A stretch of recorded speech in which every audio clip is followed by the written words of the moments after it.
G'day YouTube, Warbles on a lot here with part 2 of The Outsiders. I don't know whether there's going to be a first dog this week. A hell of a lot more at stake here than some potentially slightly increased or decreased cost to our power. Climate change is going to threaten ecosystems and our capacity to live on this planet, and of course non-renewable energy sources have a finite lifespan, and so this is something where we need really confident leadership on, and as soon as possible. On RN Sunday Extra, Amanda Smith with you, along with Outsiders.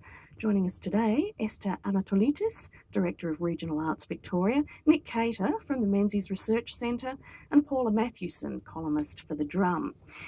Let's turn now to the streets, the clashing rallies, Reclaim Australia versus the anti-racism protesters.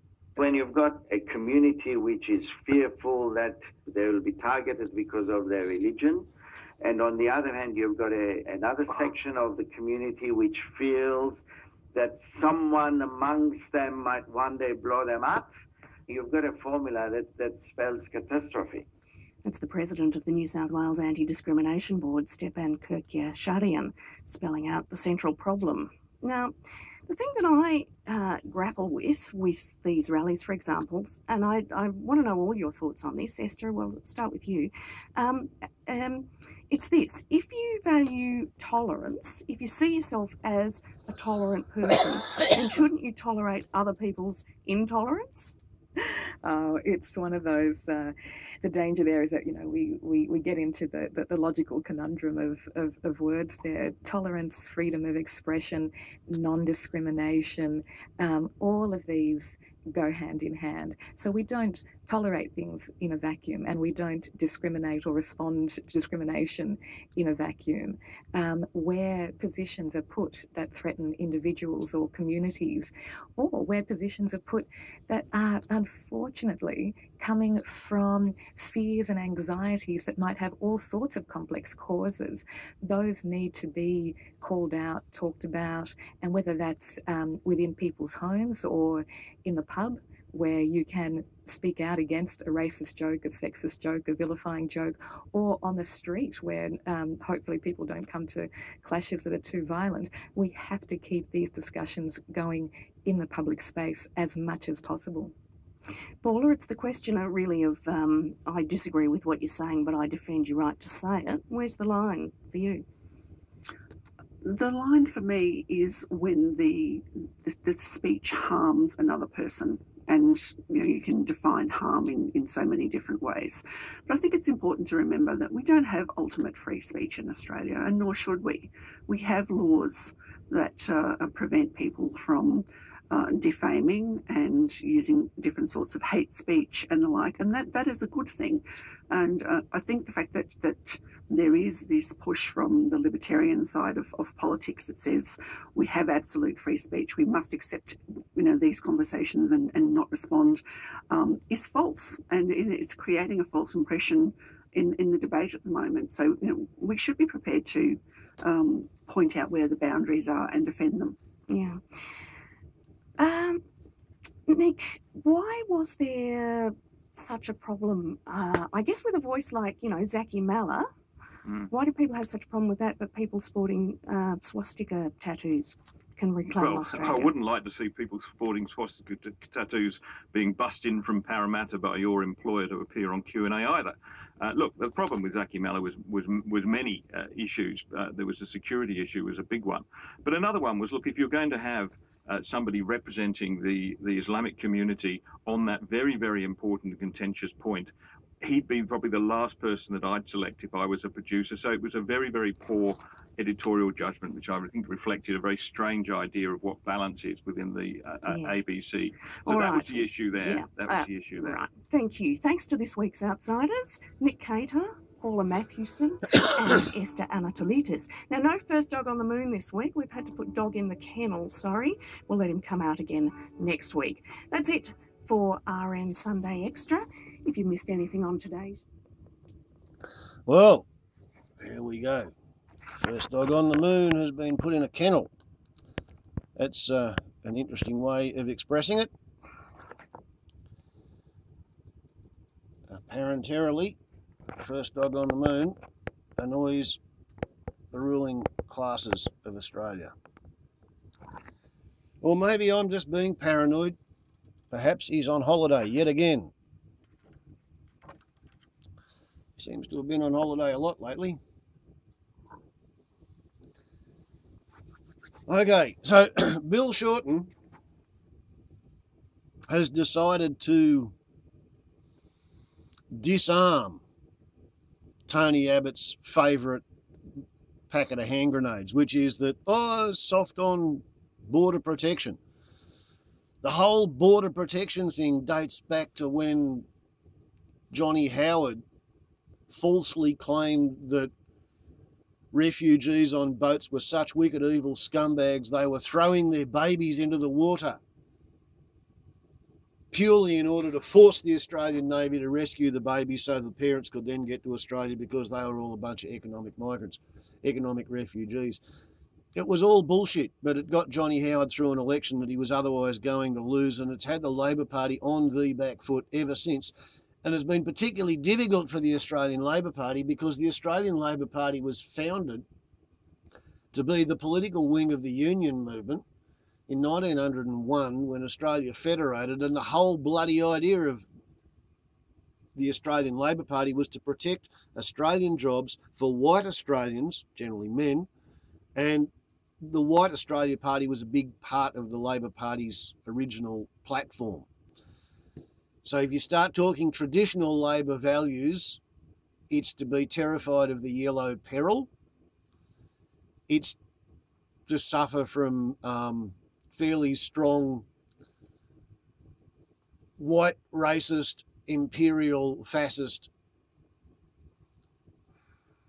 ideologies, so that it's an automatic given thing that anybody who comes from China or anybody who has dark skin, curly hair, slanty eyes, big nose, they're automatically supposed to be inferior and dangerous and disruptive to society. And during the 1960s, I can remember it was the Greeks and the Italians and the Lebanese who were considered to have disrupted Australian society. First time I ever saw a capsicum, I asked my parents what it was, and I was told, capsicums, they're red and green things the Dagos eat. Because post-colonial Commonwealth dominions like Australia were very, very insular. We didn't like outsiders. And at the moment, the traditional heartland of the Labor Party is shitting blue lights because the second most spoken language in the home is Mandarin. There's English and then Mandarin. Pauline Hanson got herself a bit of a political sleigh ride by pumping up redneck fear of Asia back in the 1990s, and pretty much John Howard implemented Pauline Hanson's policies. It's true, Pauline Hanson campaigned on the idea that he needed to put the auditors had to be put through ATSIC. John Howard got elected. The very first thing that he did was put the auditors through ATSIC. The next thing he did was cut costs and he abolished the Tasmanian office of the Australian Customs Department. So anybody who wanted to bring heroin into Australia just sailed it into Tasmania and then posted it through the post office. The purity of heroin in Australia tripled and the price halved. Maybe it was the price dropped to a third and the purity doubled. But yeah, basically heroin was 6 times cheaper under John Howard than it was under Mr. Keating. A lot of Australia's badly controlled junkies died off in those couple of years before the GST came in. So yeah, Johnny Howard, with Pauline Hanson's ginger stick to drive him, whipped up a fervour of Australian isolationism. And the Labor Party hasn't really recovered. So Bill Shorten seeks to disarm the Liberal National Party charge that Labor is soft on immigration. And he knows he can probably get away with it because he knows he's got that white Australia policy at the traditional, emotional, ancestral heart of the Labor Party. And he knows that climate scientists are not conspiring in a communist plot to bring down capitalism by talking about global warming and greenhouse effect and carbon dioxide emissions. Bill Shorten knows that the Bureau of Meteorology has been predicting an El Nino, and we're getting recent record snowfalls and rain, and roads are falling to pieces. Bill Shorten knows that whatever happens in summer, it's going to be more extreme than it's ever been, and the population is actually just barely bright enough to be able to connect the dots between the increasingly intense and extreme weather events and Tony Abbott's complete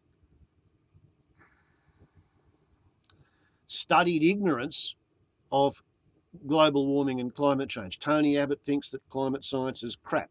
Tony Abbott thinks that windmills look bad. Tony Abbott wants to commit Australia to dig and burn and sell more coal than they've ever done before, forevermore, because that's what he wants to do. Bill Shorten's banking on the idea that by the time they get to the next election, Tony Abbott and his denialist attitude to global warming is going to be horribly, terribly on the nose electorally. And Bill Shorten is kind of hoping that the people who give a shit about refugee policy are going to stick with the Labor Party because they think the Labor Party's got a better chance of getting its 50% green energy policy through than the Greens do. And, you know, the Greens would like to do something effective instead of only 50%. Because, like, if we don't stop using fossil fuel by 2050 to 2080, it's game over, Red Rover. The whole, you know, we're going to be arriving at 2100 with 4.5 degrees or maybe 7 degrees of global warming.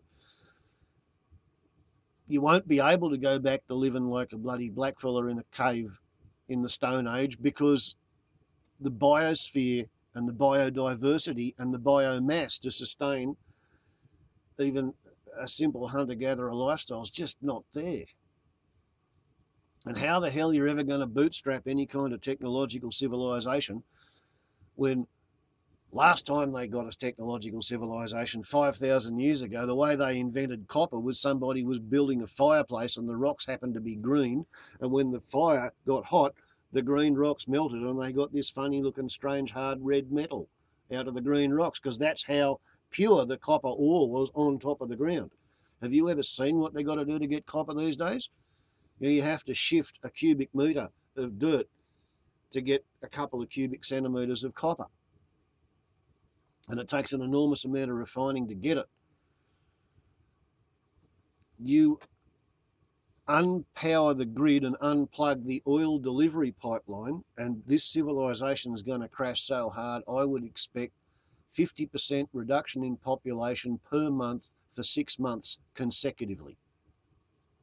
So we're going to go from 7.5 billion around the world down into the tens of millions if we're lucky. We might go below that. Humanity is about to make itself scarce. And Bill Shorten's bright enough to see that coming, and he knows that people, the intellectual side of the left wing of the Labor Party, they can put it all together. And he's hoping that he's not going to alienate enough people who care about human rights and refugees and care about global warming, that the whole bunch of them come across and join the Greens. And personally, I'm hoping that's what's going to happen. I'm hoping that everybody in Australia wakes up and realises that Tony Abbott and Warren Truss have got their heads up their arse, and Bill Shorten's playing politics and bullshit because he wants to maintain blue-collar jobs for people who work for white-collar companies which are owned by the shareholders, which is the Liberal Party and the National Party. So you're really going to have to go green, vote green, or die. That's just how it goes. Look ye, into the fires. Warbles on a lot to YouTube. can't paint a rosy picture. Sorry about that. And I'm just really glad that the Rise Up Australia rallies were so pathetically small. Warbles on a lot to YouTube. Ciao.